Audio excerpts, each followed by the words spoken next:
Hello, everyone, and welcome back to I'm Not the Book Expert, but She Is. I am your first host, Rachel, and I am not the expert. And I'm Maggie, and I'm the expert for this episode. Yes, you are. Yes, I am. And today we are talking about part 2 of The Titan's Curse, which covers chapters 13 through the end of the book, chapter 20. And makes me really emotional, but it's Yeah, this fine. is fine. Grab a box of tissues because you're probably going to need it today. But before we get started, Rachel, do you want to talk about what you've been reading lately? Sure. Since the last time we recorded, I have started working again, which means I'm back in the classroom and my reading habits have changed. So I'm back on the audiobook train for a lot of things. But since we last recorded, I have read Untainted by Lillian T. James, Stalking Jack the Ripper by Carrie Maniscalco, The Agathas by Kathleen Glasgow and Liz Lawson, The Last Elemental by Tessa Hale, the entire Truly Devious series by Maureen Johnson. Nobody should be surprised at this point. The Mary Shelley Club by Goldie Moldavsky. Moldavsky?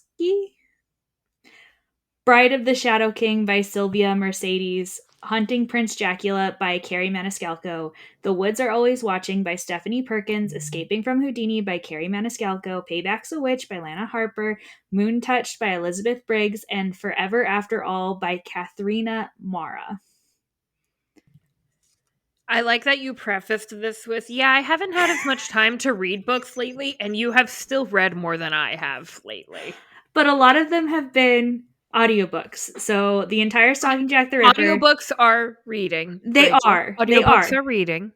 But I can listen to audiobooks while doing other things. So let's see how many of these were audiobooks. 1, 2, 6, 7, 8, 9, 10, 11.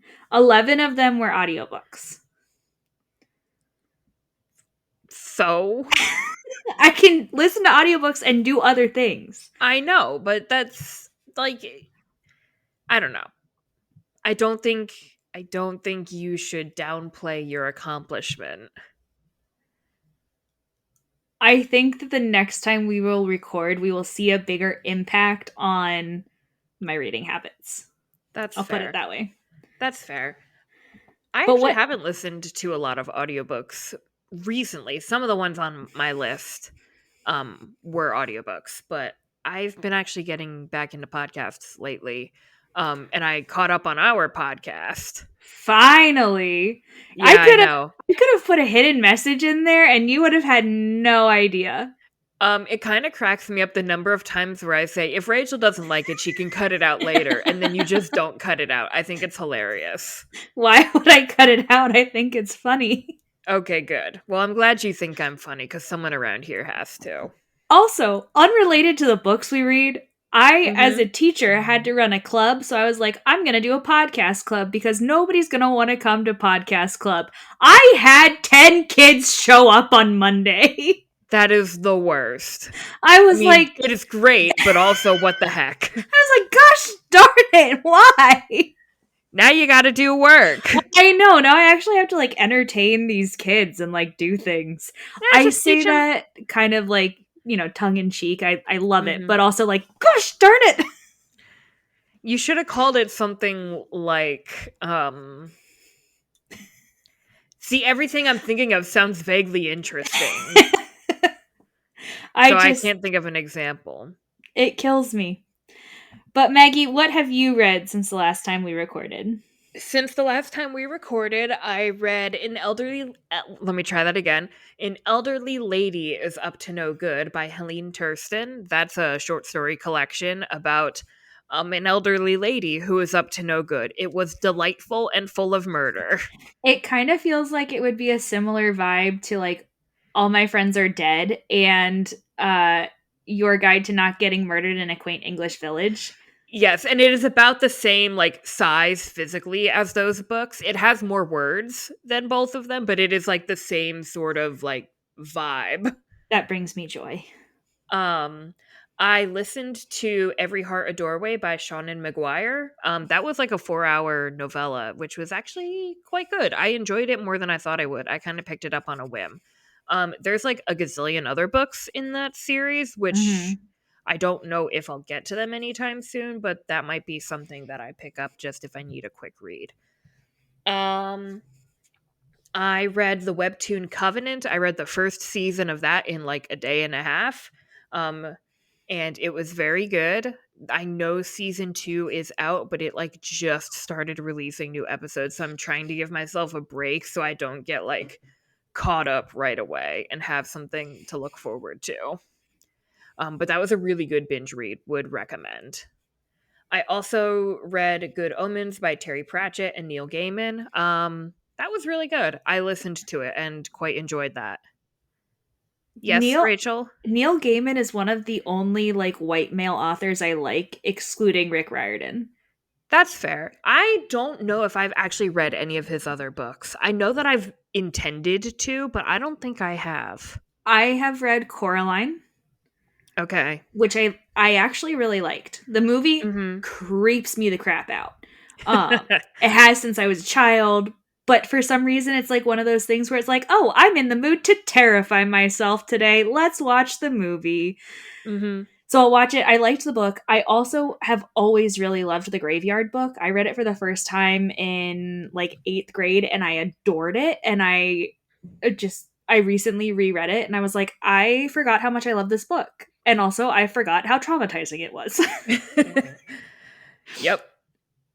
That's but fair. but what else have you been reading? Yeah. I was just going to say, like, one other thing about Good Omens. I'm just going to throw it out there. It was published in the 90s, so there are a couple places where the book kind of shows its age, but overall, it was enjoyable, and I did like it. I listened to So Many Beginnings, a Little Women remix by Bethany C. Morrow. That was that was good. I think I would have liked it more if I was actually like in the target audience, which is teenagers, and I am not one. But it was a good read. Um, and I read Sweet and Bitter Magic by Adrian Tooley. Same kind of thing. Like it wasn't bad. It just wasn't like the vibe for adult Maggie. I think if I was like the actual young adult audience, I would have enjoyed it more. So I Mm-hmm. would recommend both of those books, but they just weren't for me personally. And finally, I finally finished after almost a month. Actually, hold on. I want to find out how many days it was. 25 days. It took me 25 days to read a 425, 29 page art book for The Legend of Zelda Breath of the Wild. And the art book is titled Creating a Champion. I read that thing cover to cover and I enjoyed every second of it, but the thing is massive and I could not take it anywhere, which is why it took me so long to read. Um but I really enjoyed that and I finished it just in time for the new like sequel trailer to come out today as we're recording. It'll be a few weeks ago by the time this episode releases, but I'm very excited. So, Yes, indeed. I tell a story of today? yes.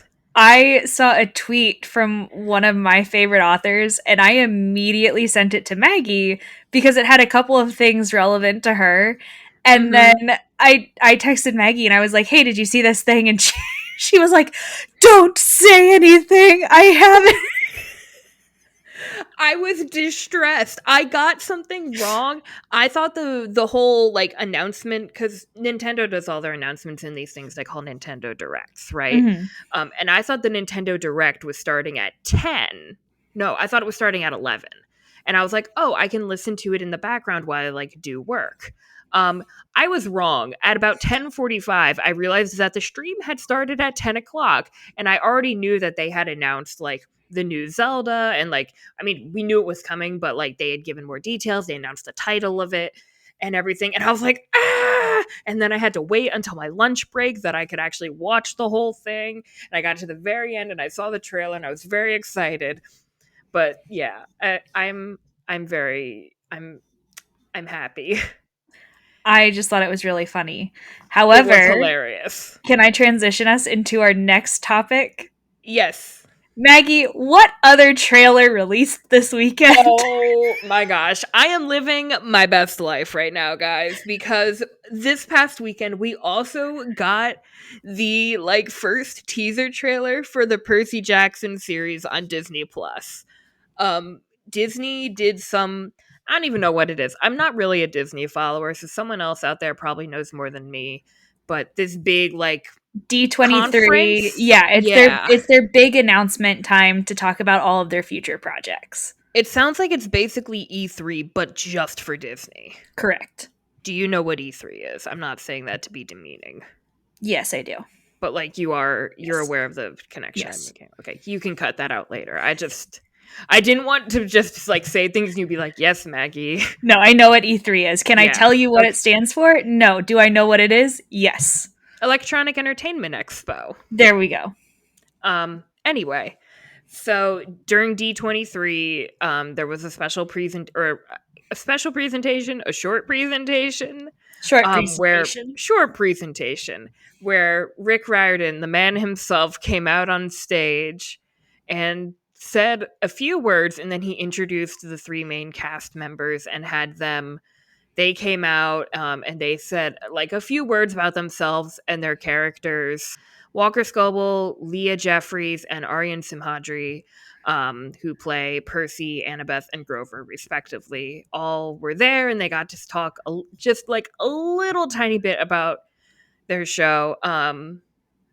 Yes, Rachel? I there was just so much that happened in such a short period of time. Like they all introduced themselves, and then Mm-hmm. when Leah said she was playing Annabeth, like the crowd lost it and cheered so loud for her. Yes. And then Eh, yeah. and then She had to pause mid sentence to yes, let people. It was so good, guys. It was so good. and then Walker said I'm Percy Jackson and got choked up saying it. I'm getting choked up now. And then he promised that he would always do his best to bring Percy alive for all of us. Like, he wasn't like for all of you. No, no, no. It's for all of us. We don't deserve these kids, guys. They're so good. So good. Uh, Um and so after that, we're already all in tears, and then we get to see the trailer. Like mm-hmm. there is we're going to do a whole episode on the trailer. We decided that night Yeah. we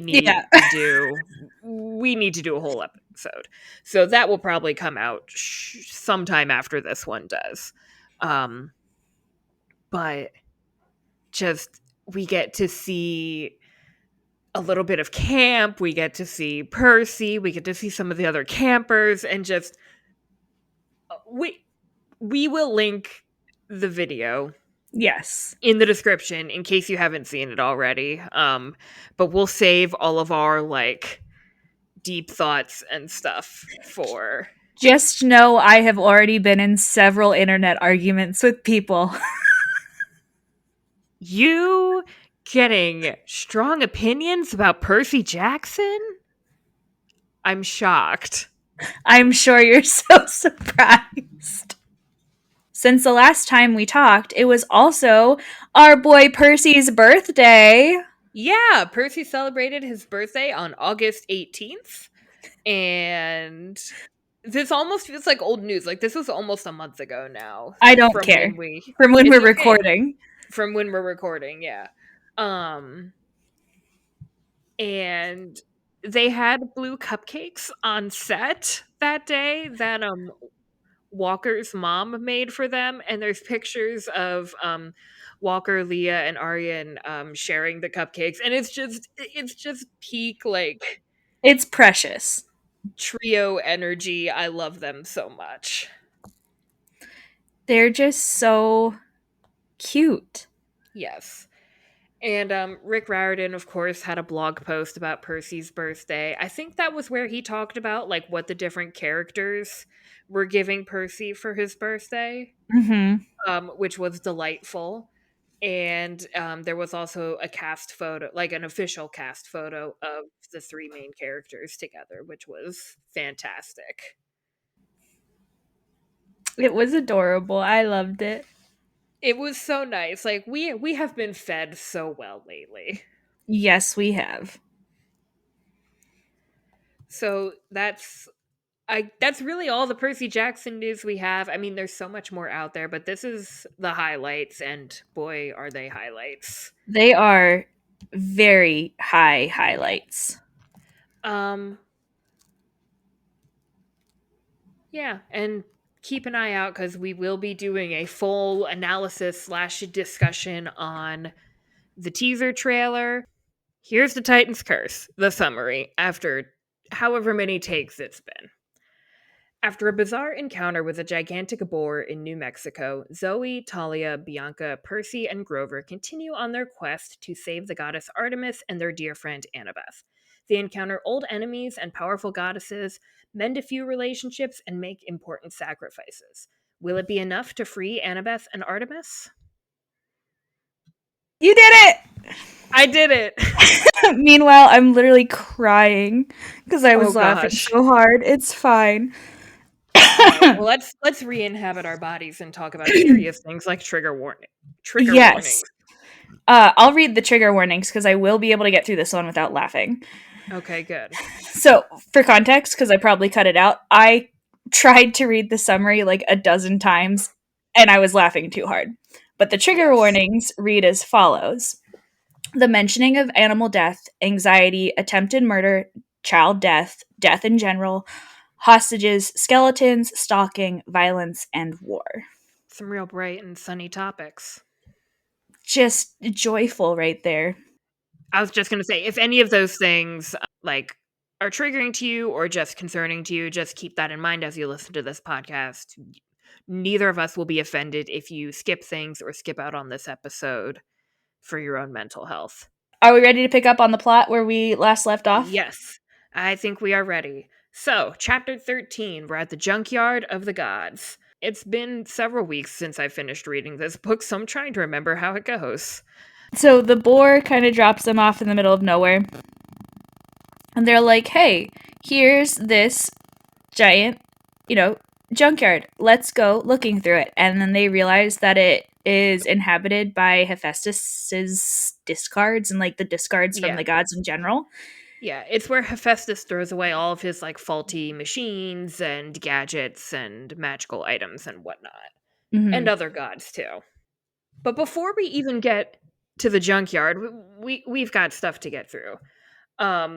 There's a moment where Zoe teases Percy a little bit where it almost seems like friendly, which Mm-hmm. I just really liked. It was a nice moment to see them bonding after she clearly doesn't like him for many reasons. Many, many reasons. Many reasons. Um Another thing too that I noticed while they're like getting ready to settle in for the night, Zoe notices that the stars are out, and because they're basically in the wilderness, they can see them more clearly. And Mm-hmm. because Zoe has lived for like centuries, she remembers what the night sky used to look like before humans polluted it and stuff. I know it's just a little thing, but I do kind of like that this becomes a recurring theme like throughout the Percy Jackson books, like just how much the environment plays a role in the story and how Mm-hmm. much characters like Grover, Percy mentions it earlier in this book. I think we talked about that in part 1. Just mentioning how human existence affects the world that they live in, which it's just a nice touch that you wouldn't have seen a lot in especially fantasy fiction of the time, For sure. and most likely not in things that weren't specifically focused on environmental issues. Like it would be strange to see conversations like this happening outside of what you might call a problem novel Mm-hmm. that discusses a specific issue. So, I don't know, just a nice touch that I appreciate more as I grow older. We also get some more details about Bianca. She's said some things that haven't quite added up for a little bit. And finally, we start asking questions. We're like, okay, Bianca, what's going on with you? They ask her who the president is. She's able to name the current president, whoever it is. The book does not specify, which is smart.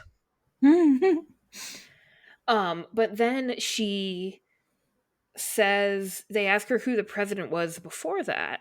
And she says, Roosevelt. And they're like, and Percy's like the street? Oh, Percy. I love Percy. Um, you know what? It's okay to not be great at presidential history. Honestly, I feel like I can strongly name like a dozen presidents in generally the correct order, but Mm-hmm. like, mm-mm. Yeah. It's not the most important part of US history, although some people might have you believe otherwise. I don't teach history, so. Mm-hmm.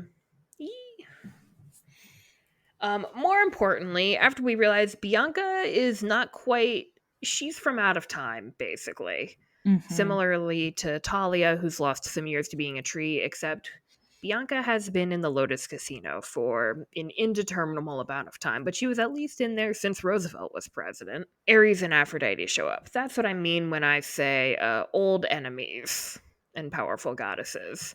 So Ares and Percy obviously have a bone to pick with each other, but really Aphrodite is the one who just wants to have a little chat with Percy. Maggie wants to throw hands with Aphrodite. And Rachel wants to throw hands with Ares, which is saying something because normally she loves Ares. Okay, question for the audience. If me and Rachel fought Ares and Aphrodite, do you think we would win? The Duh. answer is no, but like, Um, could we at least put up a good fight? question. Mm-hmm. Are we assuming we are in a world with demigods? Okay, if Rachel and I are demigods and we're fighting Ares and Aphrodite, do we win?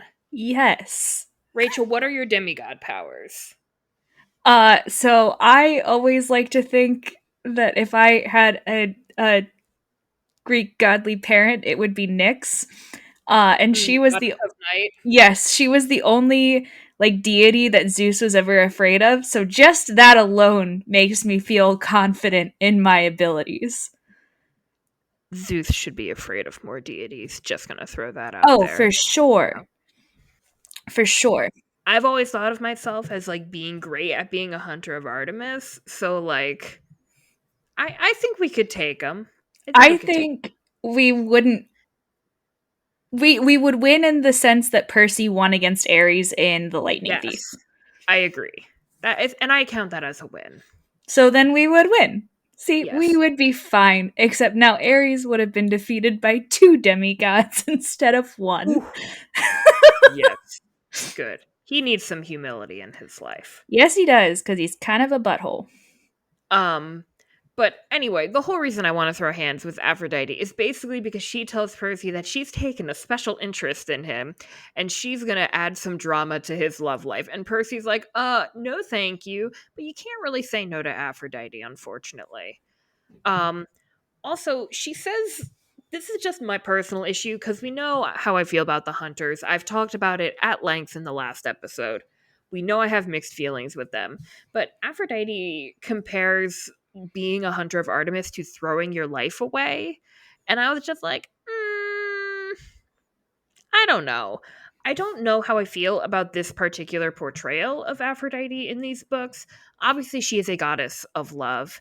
And most of the time, especially us Western audiences tend to interpret that as being like romantic love, Mm-hmm. right?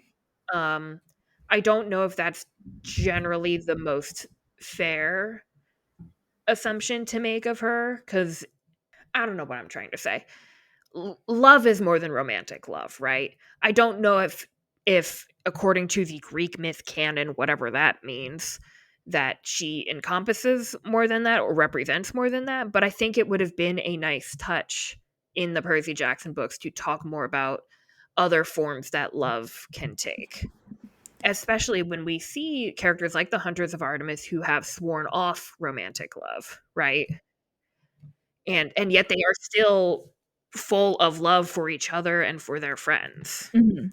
I have a feeling if Rick were writing these today, he would approach it differently Mhm. or make it a plot point to prove Aphrodite wrong. Yes.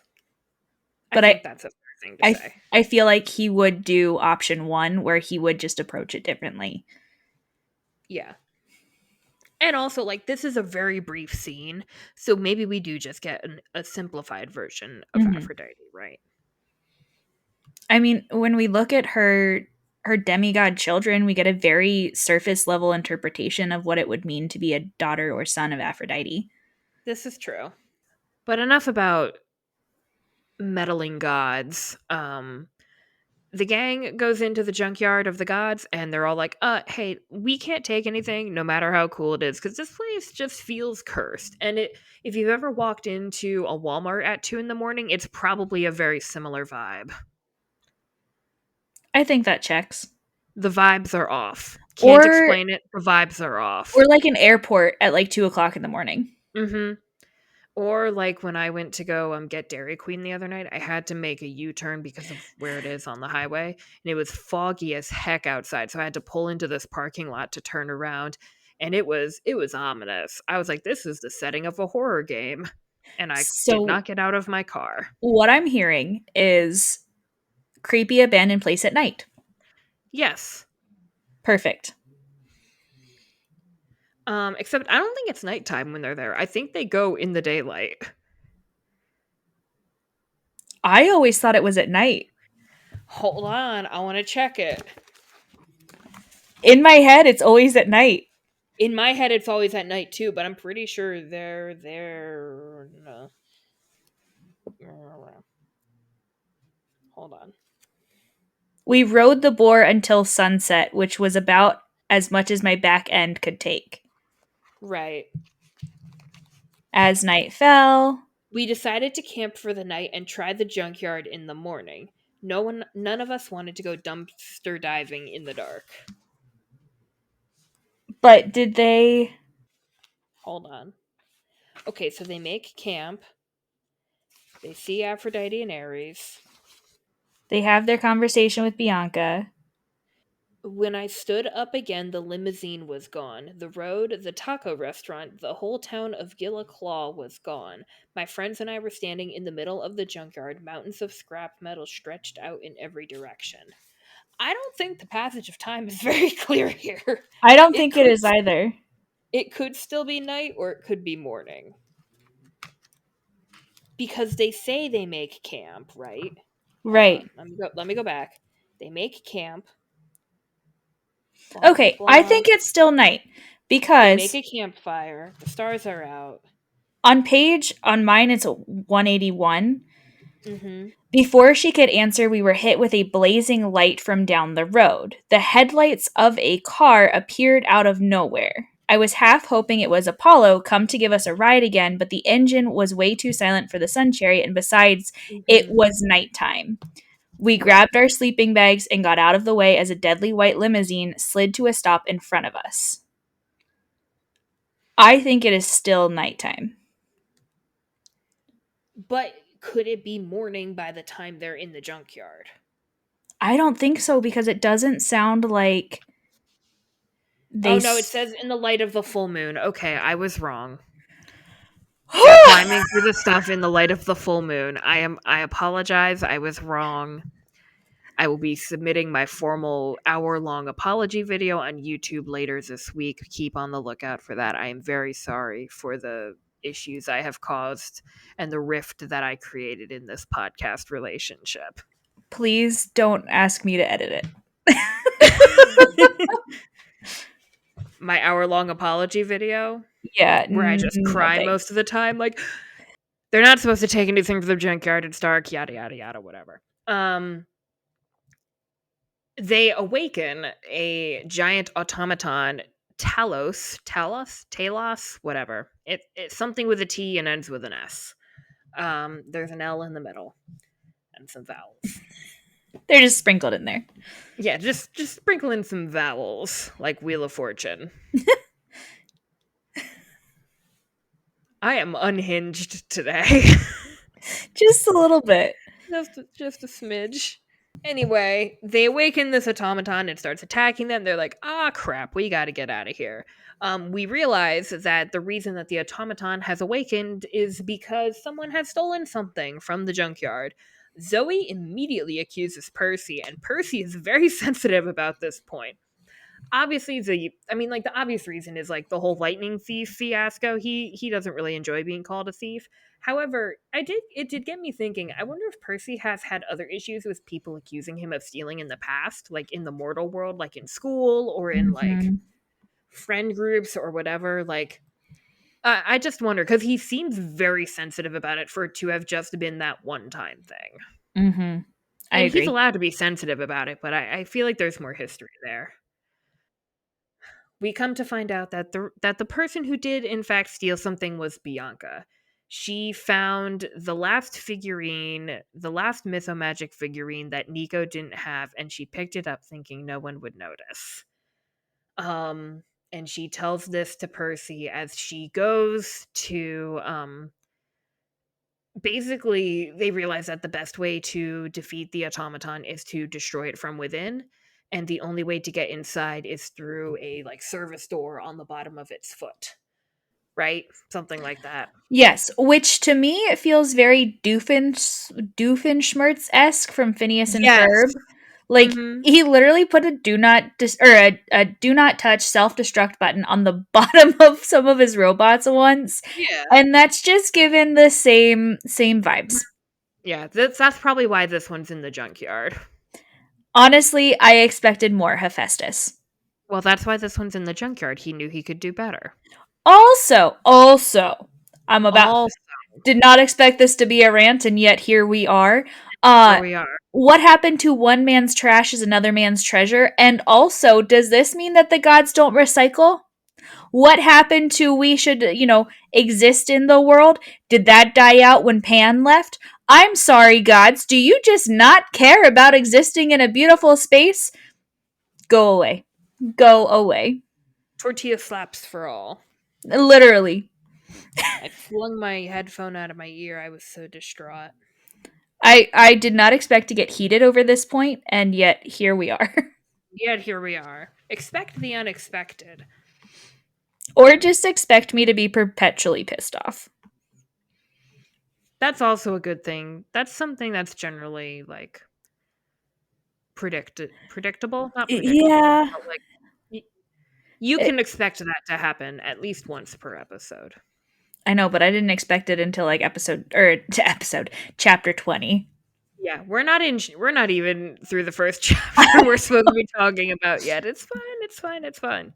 Anyway, the thing that Bianca took is the statue that Nico needed to complete his collection. She gives it to Percy before basically making the sacrifice to climb into the automaton and shut it down from inside. Mhm. When the automaton is destroyed, Bianca is lost inside of it. Um, he said Percy says they spend hours looking for her, but they can't find her, and she's gone. Um, I don't know. It's just I know it really hurts Rachel too, but it breaks my heart because Bianca was looking for any way to make it up to Nico because she knows how much she's hurt him by joining the Hunters, and she is fully aware that he feels like she abandoned him, and she feels really guilty about that, and she's looking for any way to make it up to him. She was always thinking about him. Like in retrospect, I can see her on this quest looking around trying to find something that she can do to make it up for Nico. And she finds it and she loses her life because of it. And it honestly isn't fair. I think that's what gets me the most about it is Bianca did Bianca did not make choices that would have made, but she didn't deserve to die because of them. You good, Rachel? They're just babies. They are. Bianca is the first like real child death in the series. Mhm. And we just met her. Yeah. Like, she is younger than my students. She's just a baby. Mhm. And it hurts. And for the record, by the end of the series, like Percy's the middle age of my students because I teach 10th and 11th grade, Mhm. and it still hurts. But like she's just a baby. She is very young. She's as old as Percy was when he led his first quest. So she's 12. Yeah. Middle school. Middle school. Middle school. I will say this is going to sound very callous, but I don't want to ignore the emotional impact of this. But just from like a writing perspective, it's very easy to say like, "Oh, Bianca was written to die." And you know what? It's very possible that that's what the purpose of her character was. But to Rick's credit, he really develops her as a character and gives her a lot of depth in the 13 Mm-hmm. chapters that we get to know her. Um when I was in a collaborative writing club in high school, we often just had to have random casualties without having to have writers come up with new characters every couple chapters. So we had a collection of, what did we call them? Anyway, we had characters who were literally written to die. Like that was their role in the plot.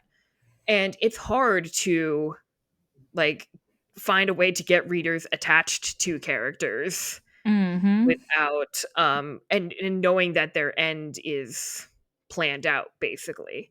And it's just Bianca feels just as real as any of the other main characters, and I think that's really a testament to the skill that we feel so emotionally impacted by her death. On the other hand, Bianca D'Angelo was fridged, and I will not stand for this. 100%. And I think that her fridging serves for more than one character. Oh, for sure. Like it very easily is a fridge for Percy, although not as much as it would be for if it were Annabeth, right? Mhm. A fridge for Zoe, Yep. a Nico. fridge. I was getting there. A fridge for Mm. Talia, Yeah. and a fridge for Nico. Everyone gets a fridge. Like, Talia would not have made the choice that she makes at the end of the book if it were not for her dying. Yeah, that's a good point. I didn't think of it that way, but yeah, you're right. We'll talk more about Talia's choice when we get to that chapter. Yes. Um, Going right from the saddest chapter of the book so far, we get to the goofiest chapter of the book so far, I which would is at the say Hoover of the Dam series. of the series. Um, First of all, there's a little incident at the beginning of the book where Percy stands up for Talia and her fear of heights without like exposing her, which I just appreciate. That's a nice little Percy being a good friend moment. Mm-hmm. Um, while they're sailing in some boats down the river, Percy and Zoe talk about Heracles, or I think they call him Hercules in this book. They do. We don't have to go into that right now. It's one of my things. I know.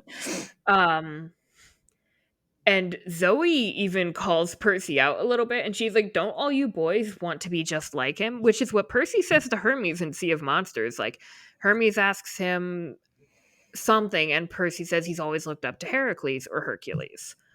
Um, Anyway, that's a good conversation, but I don't have much to say about it.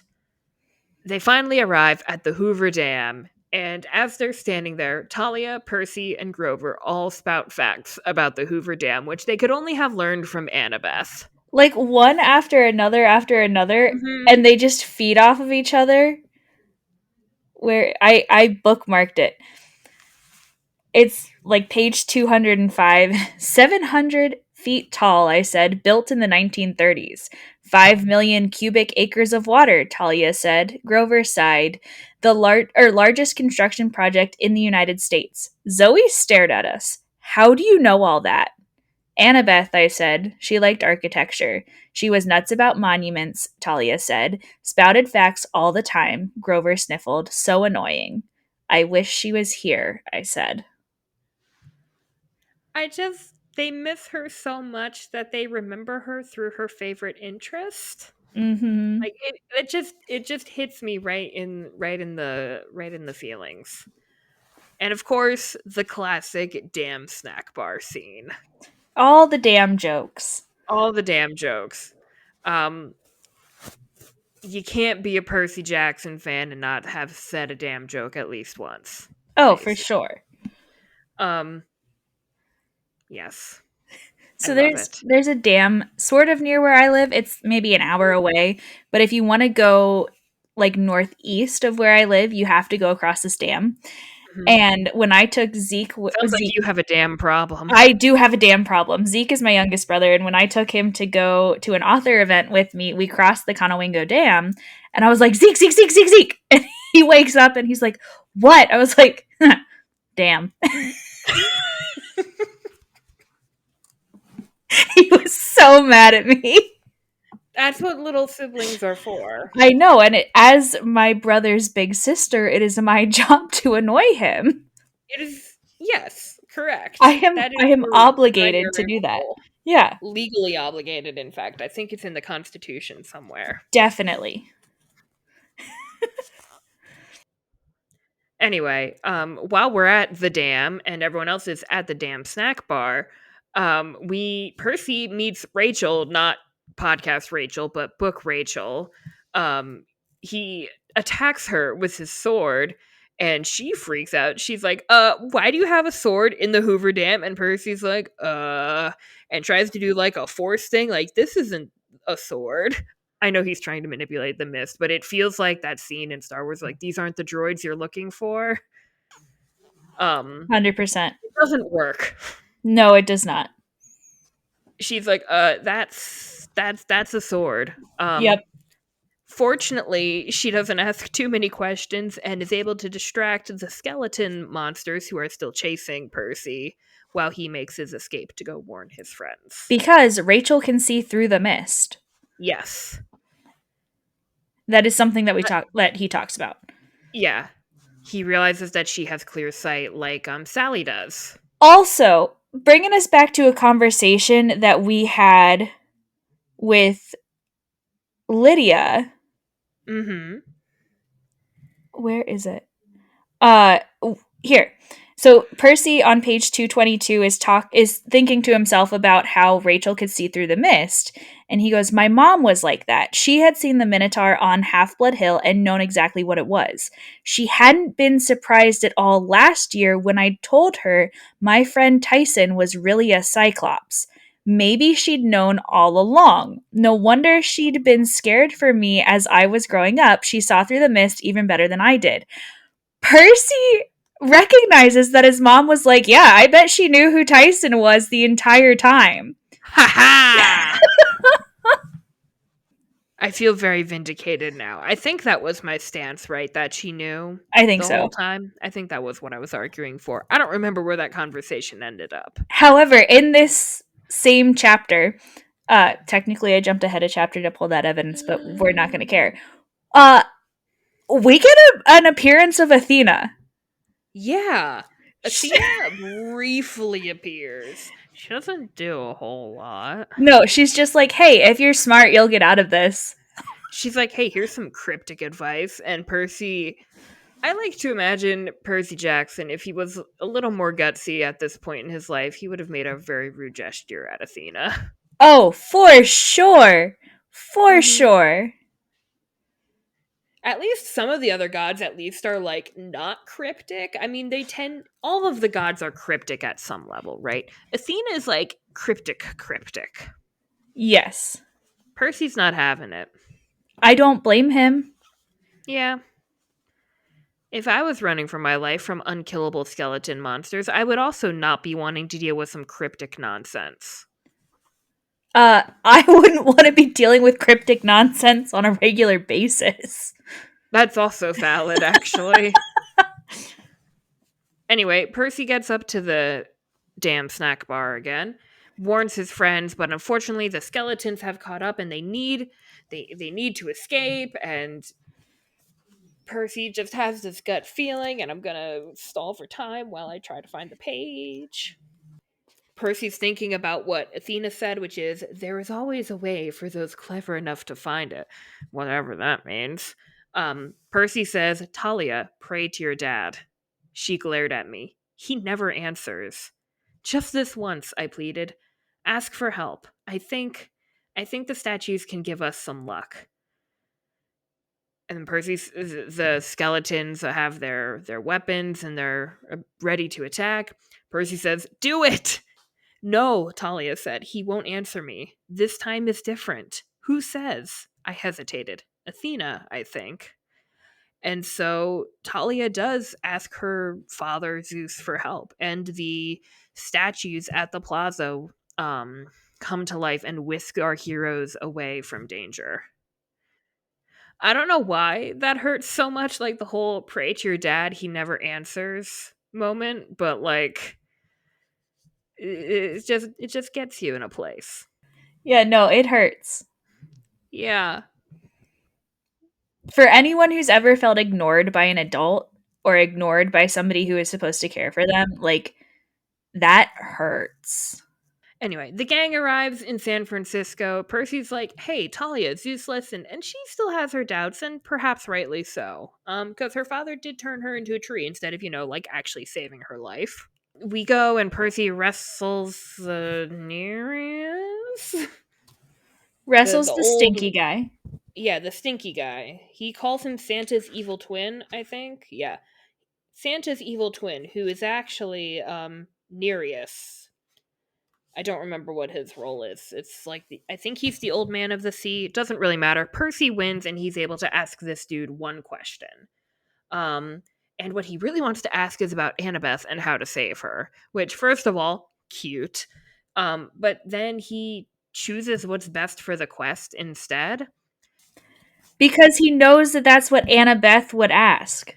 Yeah, and he knows that if Annabeth found out that he had asked about her instead of doing what would help save the world, she would probably kill him. And he's right. I was going to say, honestly, same. Yeah. So he asks about that and he's like, "Hey, this beast that's supposed to destroy Olympus, what's the deal with that?"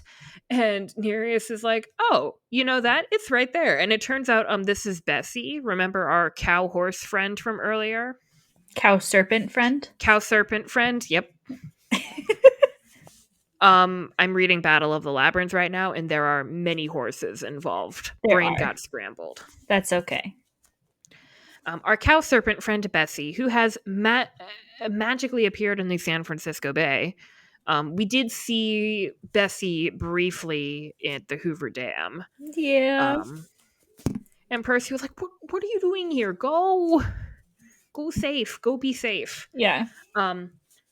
Good news is Grover is able to communicate with Bessie briefly and is able to translate for them. Bessie's also a boy. Bessie is also male. Yes, we find that out.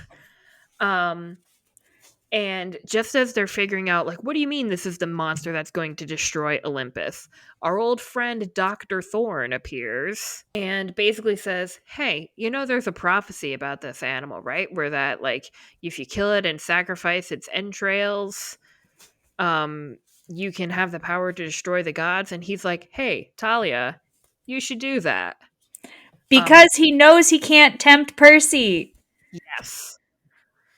But, Talia's still on the fence about the whole, like, on the side of the gods thing. And again, rightly so. Mm-hmm. Can't really blame her for that.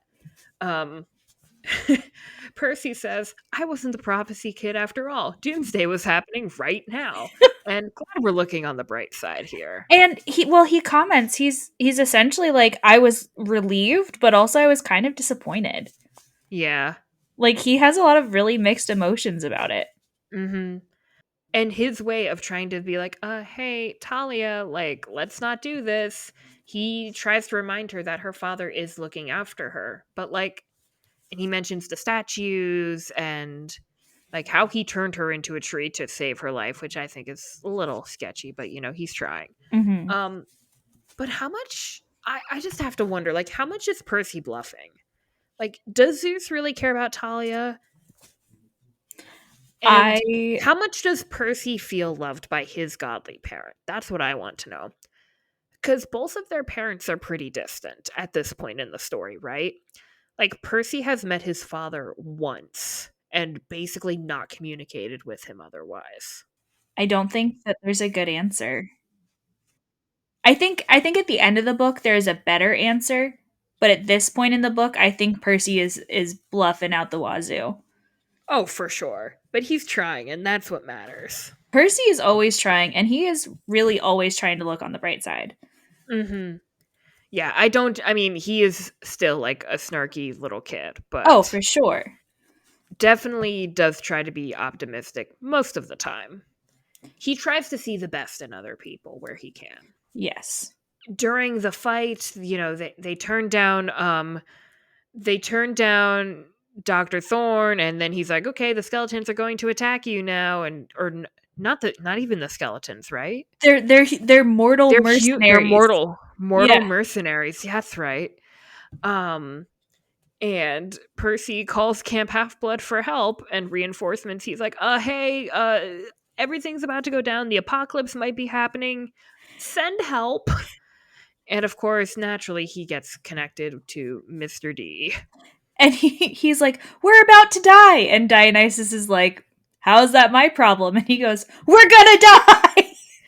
Yeah, this is gonna be a fun scene in the TV series when we get to the Titan's Curse, because we know who Mr. D is, Yes. and we know who Percy is. I'm so excited. I just thought of that now. I'm excited for this. But Percy swallows his pride and asks for help for the sake of his friends. Like, Hmm. the last thing he wants, especially with how Mr. D was all like taunting him at the beginning of the book, right? Hmm. Percy does not want to ask Mr. D for help, but he realizes if he doesn't swallow his pride, his friends are going to get hurt or possibly die. So he does. And Mr. D basically causes madness in all of the soldiers so that they pose no threat anymore. Um, and as they're getting ready to go, Mr. D calls Percy by Percy's real name. He calls him Percy Jackson, not Peter Johnson, not Perry, not whatever. Like, and Percy makes note of that. He's like, "You call me by my name," and Mr. D's like, "No, No, I I didn't. didn't." And end scene.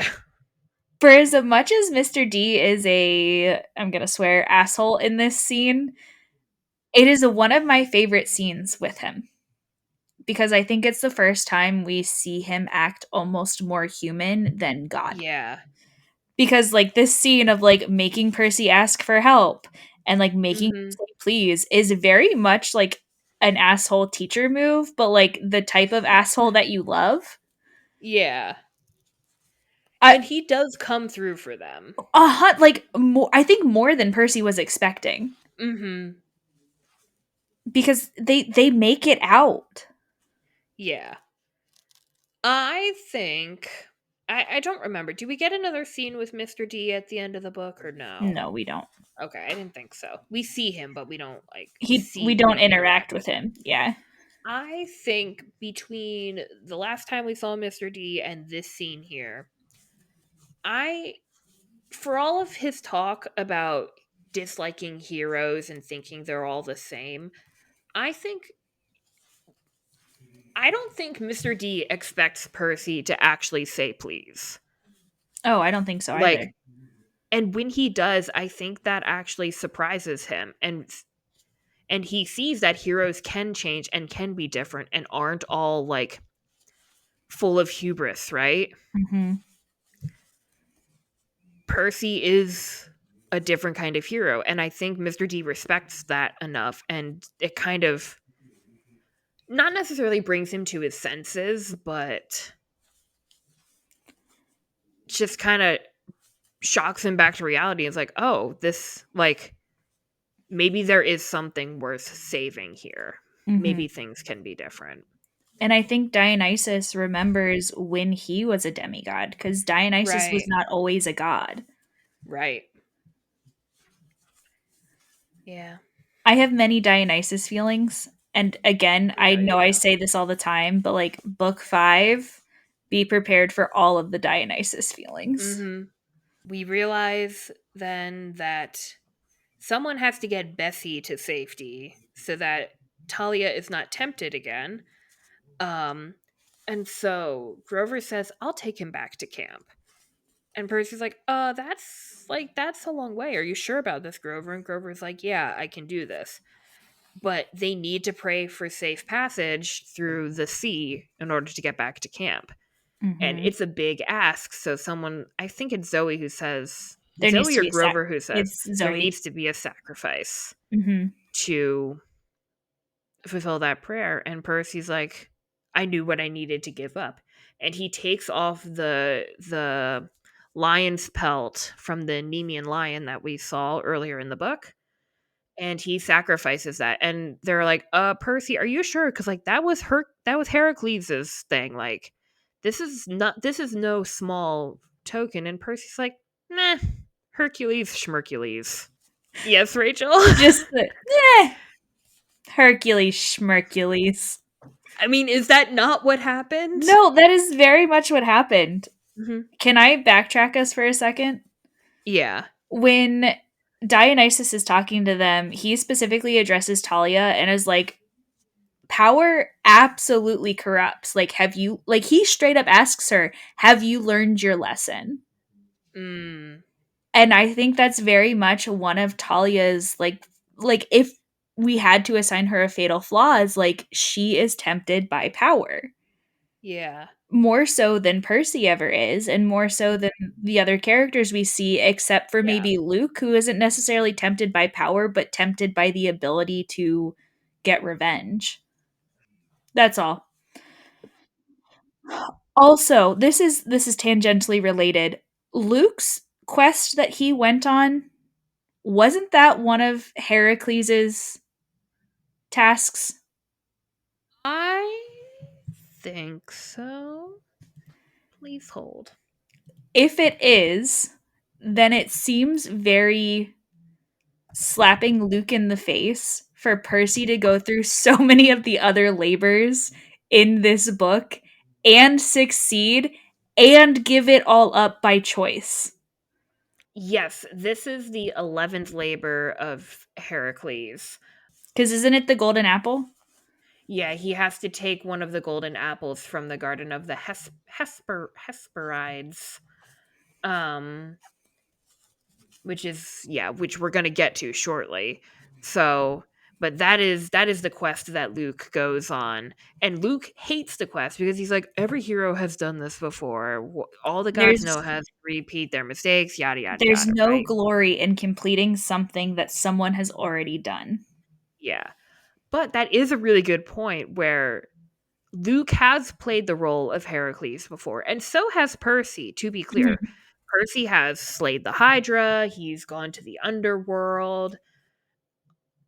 I'm skimming through this. The thing with the birds at the beginning of the book, that's a whole thing with Heracles. Like, there's a lot here, right? The Nemean lion, obviously. I don't know much of my Heracles lore. I'm skimming Wikipedia, which I'm going to assume for the moment is relatively accurate. The Considering whole thing my is. knowledge of Heracles is that of the Disney movie, Mm-hmm. we're doing better than me. But like Percy in this book is just it's a slap to Luke's face. Mm-hmm. Percy is saying, I'm not going to be like other heroes, which is the whole point of this book that we've talked about, right? Learning what it means to be a hero. Mhm. And Percy is deciding, I'm going to be a different kind of hero. But it is also, and I don't think Percy is thinking this as he's sacrificing the spoils, right? But it is also a slap in the face to Luke and saying, I'm going to be different from that too. Like, I'm not going to be who Luke became. I'm going to be better. This moment is huge. It feels so small because it's kind of just snuck in here at the beginning of a chapter that has more important things going on. But this is where the whole journey of the book starts to come full circle. And Percy denies the legacy of the heroes who came before him, and he's going to be his own hero. He's not going to be Heracles. He's not going to be Perseus. He's not going to be Theseus. He's not going to be any of these other people. He's going to be Percy Jackson. And we love him for it. And we love him for it. From there, the gang goes on to they realize they need a way to get to the Garden of the Hesperides by sunset, because that's the only time you can get into the garden. Um, and they say, and Talia's like, "Hey, wait, I know where we are. I know a place we can go." Turns out that would be Annabeth's mortal family. So at long last, we get to meet Dr. Chase, Annabeth's father. He is about exactly what you would expect. He is such a nerd, and I love him.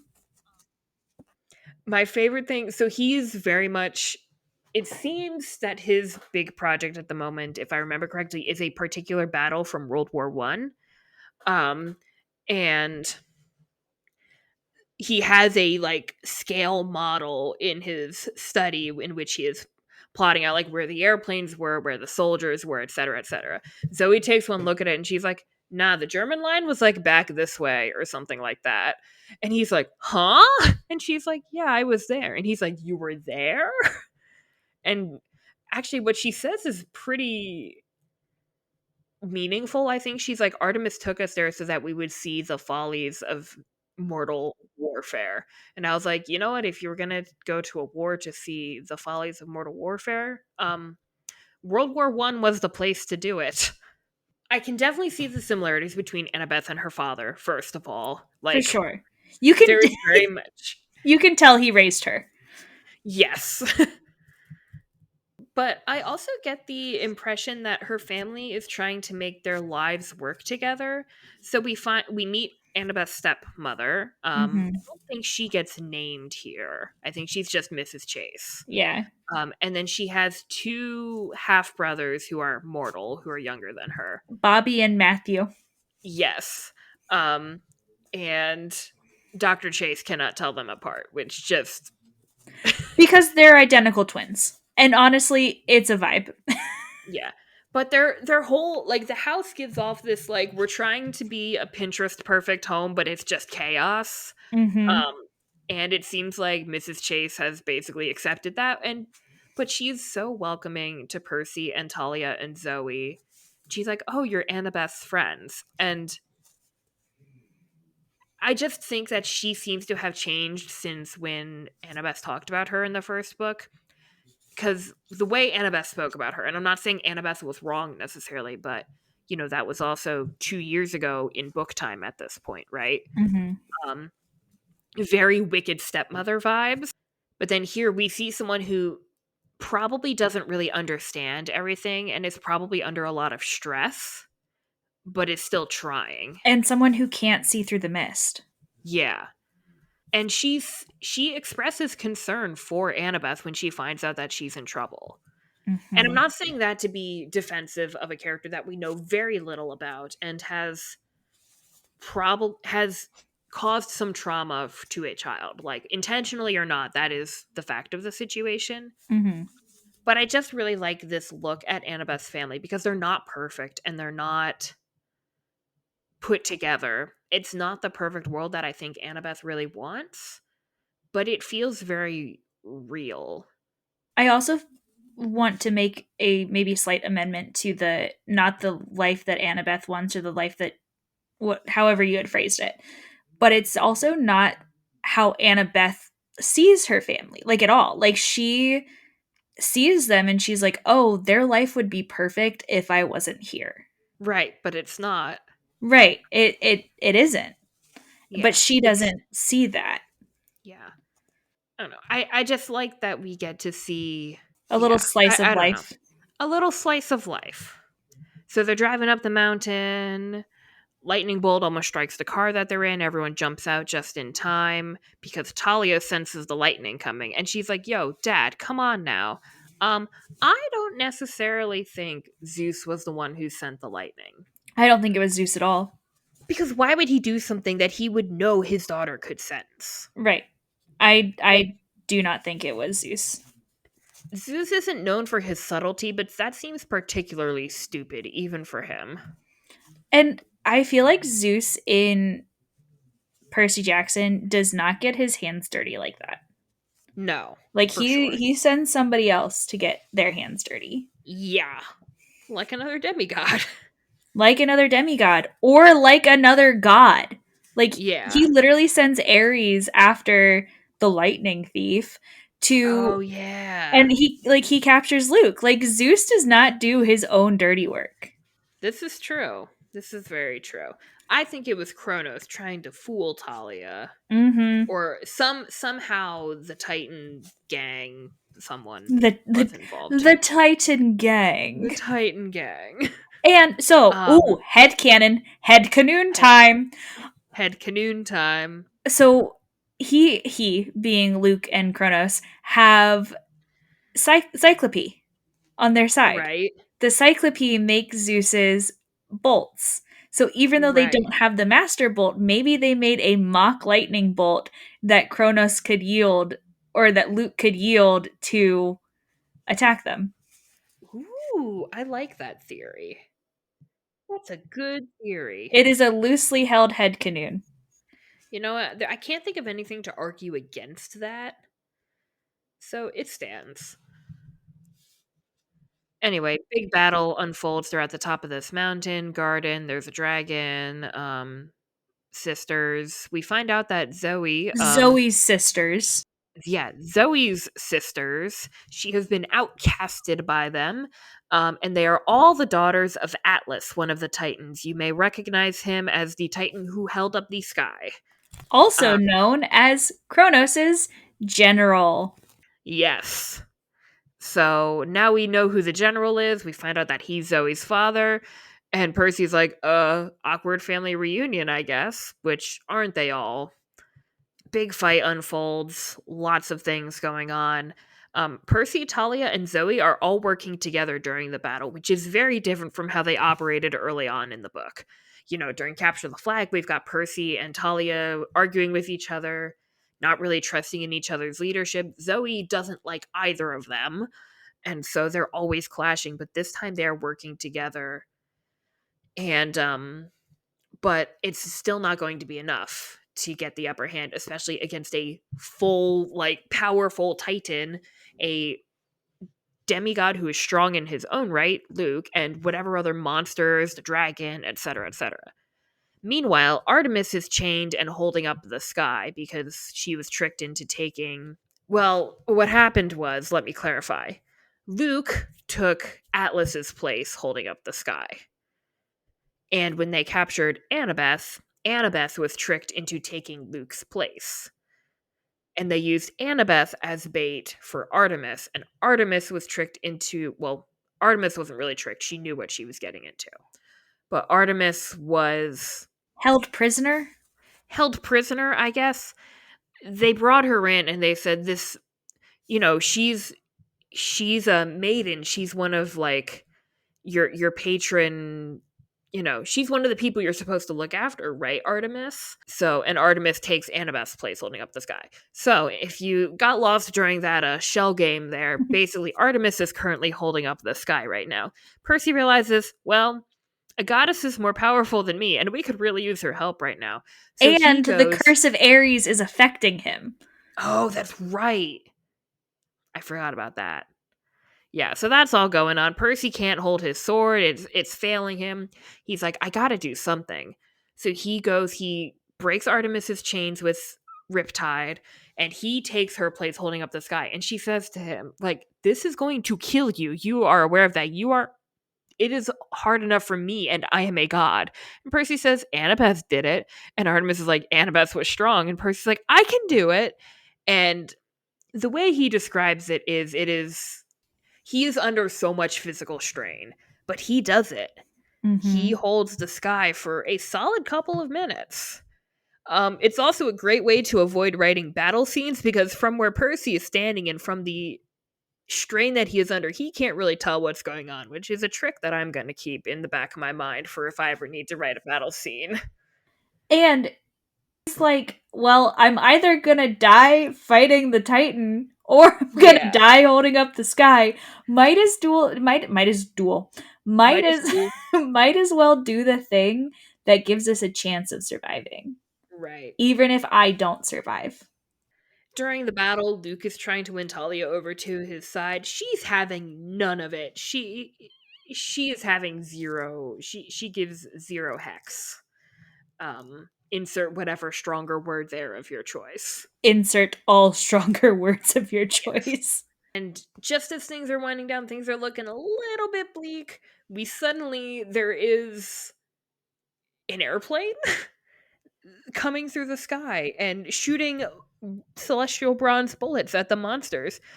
Turns out it's Dr. Chase, which with his uh what is the word I am looking for? It's not like a recreation. It's a functional, it's an antique airplane. But Dr. Chase swoops in, he shoots some monsters with celestial bronze, and the gang is able to escape with Artemis and Percy and Annabeth and everyone, and Talia, and everyone is together. They fly away with Artemis's chariot and the airplane. But Luke has been pushed over the edge of a cliff and fell 50 feet. Yeah. Percy thinks he's dead. We'll see about that. In the aftermath of the battle, we get a really touching moment between Annabeth and her dad, and just like how proud she is of how well he fought. And it's just nice to see them reconciling with each other. And it's again that messiness and awkwardness, but they're both trying. Suddenly, we realize Zoe has been mortally wounded in the battle, and she's not going to make it. And Rachel's going to cry, and I'm going to cry. But as she's dying, Zoe tells Percy that she's honored that he carries the sword that she once gave to Hercules. Yeah, that is sort of the cursed history of Riptide that we got alluded to before, is that Zoe, many years ago, she assisted Hercules in deceiving her family, which is why she was cast out. And in the process of helping Hercules, she gave him what is now Riptide. And Riptide has taken other forms now through time. And so she, of course, is very sensitive that Percy now wields the sword. But her telling him that she's honored feels like not that Percy himself needed to be redeemed, but it feels like a sort of redemption in its way. Percy is like, just as a tangent, Percy is not all heroes in the best way possible. And this is the moment, like, everything has led to this, right? Like, his conversation with Dionysus, the thing with the lion's pelt, all of that has led to this point. But this moment really solidifies this as a central theme of the series, where Percy Jackson and the Olympians isn't just a retelling of Greek myth, it's a reclaiming of those stories. And it allows unlikely people to become heroes, and it shows that we can be better. Unlike the gods, who seem to be really locked in their ways, the heroes are not repeating the same mistakes as their predecessors, and Camp Half Blood is becoming better. And they're going to continue to be better. Zoe dies surrounded by her friends and comrades And and her goddess the stars. and the stars. She can see the stars again. And as a way to honor her, Artemis turns her into a constellation. Honestly, what a way to go. What a way to go. I want to be a I constellation. want to be a constellation. So I am very attached to Zoe, and we've talked about it. I have a sticker of her on my computer, and it says, I can see the stars, my lady. Like, Zoe, in so many ways that I didn't realize, is one of my favorite characters, but I spend most of the book really hating her. Like, I think she is so stuck in her ways. I think she's really annoying. I do not like who she is. And I think part of the reason I don't like her is because I see a lot of myself in her. Don't you hate it when that happens? Yes, all the time. And it pisses me off, but also, like, I think that's why I love her so much and why I'm so attached to her, even though I spend most of the book hating her. Also, probably why I don't like Bianca, but I'm not ready to unpack those emotions right now. We can talk about Bianca another time. And I know I just said that the gods don't really change, but I actually kind of think Artemis has changed a little bit. Um, between when we first met her at the beginning of the book and when we see her now. Not significantly, but she seems a lot gentler with both Annabeth and Percy. I think that is partly a recognition of how they have changed, but I you have a know, hot take. what's your hot take?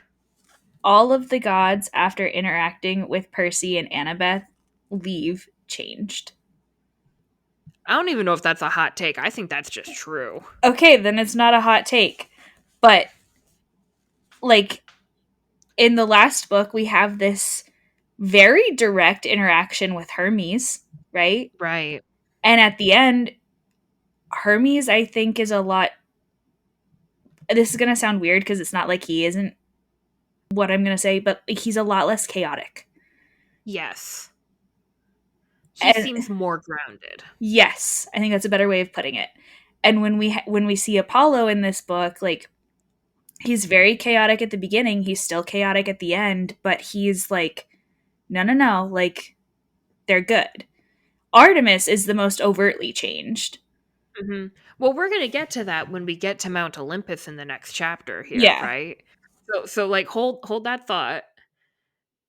Random note, Annabeth says to Percy, "You didn't believe I was dead?" And Percy says, "Never." Which just my heart. I love them. they're too Fast good for forward to us. Mount Olympus. Oh, but we get there because Artemis sends the Pegasi, including our buddy Blackjack, my Oh favorite. yeah. I just love that they all seem to be like 60 like 1960s to 1980s New York mobsters. Yeah. Like Because why not? the real greasy like I love them so much. Yeah. They're fantastic. 10 out of 10. But we have Talia's fear of heights, right? And now we're flying across the United States on Pegasi without seatbelts, and she falls asleep. So one, she's exhausted, but two, Percy notes how the Pegasus that she is on, specifically takes care of her and is like constantly adjusting so that way she feels safe enough to remain asleep. Yeah. Uh, I love these demigods and their Pegasi.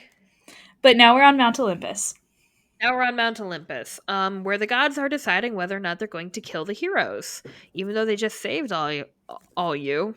So we're at Mount Olympus. All the gods are there for the winter solstice, except I would like to note Hades isn't there, even though we know that Hades only comes to Olympus on the winter solstice, which is what is happening here. That is a fact that is established in the Lightning Thief. Where the heck is Hades? Do we know Where that the heck is Hades? do we know that Hades isn't there? Or is it He is just not mentioned. right, but that doesn't necessarily mean that he's not there. But all of the other gods are mentioned by name. That I is counted. that is fair. It seems, it would seem, I think he would be mentioned if he was there. Mhm. Because Percy lists all of the gods, like, that are present. I And Hades also is not among them. feel like Percy would have made a connection sooner.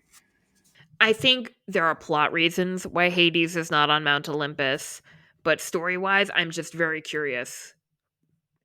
And if he is like, and if it was written that he just skipped out on this meeting, which, the gods probably don't give a crap, let's be real. Um, but it just seemed weird to me that no one else notices that he's not present. All the gods go around. Some people are saying, like, yeah, we should probably kill them because they're going to cause us trouble. And some of the other gods stand up for the heroes. Most notably being Artemis. Yes, Artemis vouches for them in front of the whole council, including Percy. Just going to point that out. Mm-hmm. Albeit a little begrudgingly. Yeah, but she does, and I think that even it's even if it is begrudging, I think it should count for something. Indeed. Anyway, we've decided not to kill the demigods. However, Talia still turns 16 tomorrow, and something needs to be done because, prophecies and stuff, big three, turning 16, etc., etc. Artemis says to them, seems like you have a choice to make. But she doesn't specify who she's talking to, and then there's kind of this, like, break in the action, and Percy immediately looks at Annabeth, and he's like, you can't do it, and Annabeth is like, what are you talking about? Um, Percy is afraid that Annabeth is about to join the Hunters of Artemis. Mm-hmm. And he is so genuinely terrified of losing her to the hunt, and he doesn't know how to express it. And I know it's a really stressful moment for him because he thinks he's about to lose Annabeth, Again. his best friend, again. But it's also really cute. Yes. It's really awkward. It's just like, don't do the thing. And Annabeth is like, what are you talking about? Very relatable, honestly. Artemis does not ask Annabeth to join the hunt. She asks Talia, and Talia accepts. And she becomes the new lieutenant of the Hunters, which means she will forever remain like 15 and 364 days, basically. And she will never turn 16, and she will not be the child of the prophecy. And so the council is dismissed. We all have a big winter solstice party. Happy, happy, happy. Except this is the rant that I wanted to go on earlier. Yeah. There is a note when they step on Mount Olympus, and Percy's like, yeah, and there were all these demigods here and all these other gods and stuff. And I paused. I took a screenshot because I was reading on my phone, and I sent it to Maggie, and I was like, what do you mean there are demigods on Mount Olympus when the gods cannot interact with their children? Okay. I do have a theory now, though, because I'm thinking about the Lightning Thief again. We know in the Lightning Thief that several campers from Camp Half-Blood went to Olympus that winter as a field trip. So I think I think there are other campers, right? I don't think so, because I feel like one, they would have recognized them. Eh, Mm, two, they probably would have had their orange shirts on and been there with Chiron, right? Because Chiron went with the first time. And that's in the true. Lightning Thief, they made it sound like this was the first time or one of the few times that they had gone, because it was the only time Annabeth had like seen her mom or interacted with her. That's true. I got nothing then. Why are there demigods on Mount Olympus? Which to me, then my explanation is, oh my gods, these are the demigods that are no longer tools to the gods anymore. They are essentially worthless because they cannot be used for quests anymore. What do you mean they can't be used for quests anymore? They're too old, or they're not skilled enough, or they are just. I don't know what to tell you, though. I'm sorry. I want to slap the gods. Tortilla slaps for all of them. Add some tortilla slaps to the list. They piss me off. I know they do. But then they have this massive party and everything's great ish. Everything's great except Athena shows up and basically gives Percy crap. Um, she's like, by the way, your fatal flaw is loyalty. And Percy's like, oh, well, that doesn't sound so bad. And then Athena's like, no, I don't think you understand. I mean, you're loyal to a fault. You would destroy Olympus if it meant saving your friends. And Percy's like, yeah, I still don't see the problem here. Honestly, same. Yeah. I know Athena thinks it's a flaw, and there is a point where I think any virtue can become flawed, right? Mm-hmm. But Percy letting Olympus burn if it meant protecting his friends, nah, let him burn. My phone is going off. But yeah, Percy's just like, gods, don't need them. Yeah. Percy would claim to be an atheist knowing that his dad exists. Percy, yeah, I'm an atheist, but isn't your dad one of the. Yeah, Your point? what's your point? You can't even tell me I'm wrong. You're not wrong. And Percy and Annabeth finally get their last little slow dance. Because their first That they dance didn't. was incomplete. Yes. And they have matching hair. And I still want a gray streak. I still think you should do it. I'm pretty sure my sister would murder me if I did it before the wedding. Do it after the wedding. I know, but that's like a month away. You've already waited this long. Okay, rude. Then we get to chapter 20, which is potentially the most emotional chapter in the entire series up Mm-hmm. until this point. Yes. Percy calls Sally and they talk about Paul Blowfist, who we've talked about at length in the last part. We love Paul Blowfist, and Percy's like, Mom, are you happy? And Sally's like, yeah, I'm happy. Percy says, then go hang out with Paul. Like, don't worry about me. He's like, Your Honor, are you happy? Yes. I rest. And just like, no further questions. I don't want to know. hmm And I think that's extremely valid of him. For sure. So we get that cute little scene. Less cute is when Percy finally sees Nico again and has to tell him what happened to Bianca. Okay. Another little rant. Why did Percy have to be the one to tell him? Yeah, why are they having a literal child tell another literal child about the death of his only living family member? I don't disagree. I kind of think, in Chiron's defense, I think his logic was probably, this is someone that Nico looks up to. He will probably take the news best from him. Spoiler alert, he did not He take it doesn't. well at all. Yeah. You know that part in the beginning of the book where Percy finds out that Annabeth was thinking of joining the Hunters, and he's like, I'd like to think I took the news well. He did not. Same situation here. Nico does not take the news well. Not at all. But I agree. Percy should not have had to shoulder that responsibility. I do think it's a little bit of just narrative He shouldn't have had work to because, shoulder it alone. yes, I can see the logic that Chiron might have had. It's not good logic, but it is something. Anyway, it doesn't go well. Nico reacts badly and completely understandably and tells Percy how much he hates him and wishes he had died instead. And Percy's like, look, man, I'm with you on that. But then the skeletons, which, by the way, haven't died, appear at camp and are coming to attack Percy and Nico.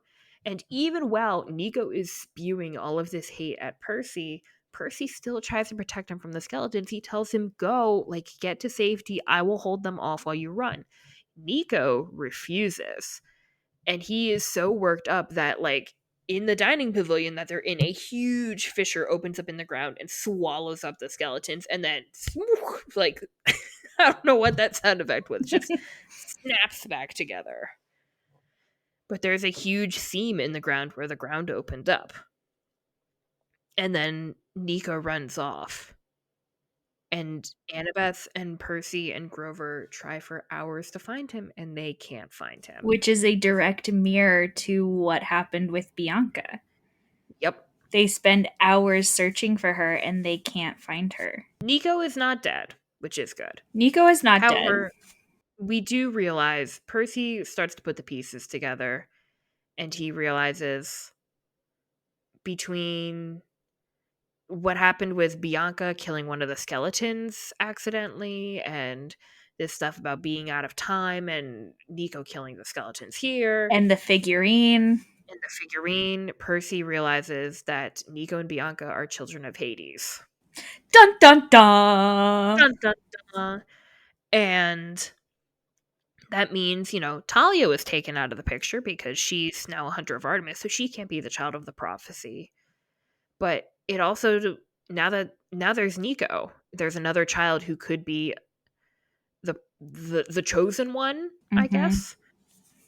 And Annabeth, I think it's Annabeth who says as much to Percy, and Percy says, no, I am going to be the child of the prophecy. I am choosing it. He knows what it is like to shoulder that burden because he thought he was the only one for 2 years. And he's decided, no, it's going to be me. I will not let this child who has already suffered, I'm not going to let him feel that burden as well. And I think that's really the first time that Percy embraces his fate, I think. He's not happy about it, but he's doing that for someone that he still wants to protect and take care of. And that's how we end the book. And And even Rachel's though crying again. yeah, we're all crying. The Titan's Curse is still one of my favorites. I know it's very emotional, but it is like if I'm ranking my Percy Jackson books, Titan's Curse is near the top. I know it's only 5 books, but like just go with it. So I have like a top 3 and then a bottom 2. And The Lightning Thief, The Titan's Curse, and The Last Olympian are my top 3. I think that's fair. Well, in our next regular episode, we'll be diving into the Battle of the Labyrinth. Sometime in the meantime, you might hear from us about the Percy Jackson TV show trailer, which will be a lot less sad than this episode was. I can promise you that there'll be a lot more hype and excitement and a lot less crying, probably. Maybe tears of joy. I might be crying tears of joy. I just don't know if I would say, "Oh yay, I get to see Percy suffer," as joyful. You know that's not what I meant. You know I just like blowing holes in your ship. It's fine. Anyway, if you want to hear Rachel blow more holes in my ship, tune in to our next podcast episode, whatever it may be. The outro goes at the end here. Anything else you want to say, Rachel? The outro goes at the end here. Yeah, I was gonna start listing off our social media stuff, and I was like, wait, I recorded that ahead of time. Rachel just snips it in here with her Yes, I do. audio magic. Which means it is time for us to bid adieu and say goodnight because it is late on a school night. It surely is. We will see all y'all next time. Assuming no one, starts the apocalypse anytime soon, which you never know. I Bye. mean, The end. Thanks for listening to this episode of I'm Not the Book Expert, but She Is. You can find us online at bookexpertpod.wordpress.com or follow us on Twitter, Instagram, and TikTok at bookexpertpod. If you enjoy our show, please consider leaving us a review on our website or wherever you find your podcasts. We'll see you again soon.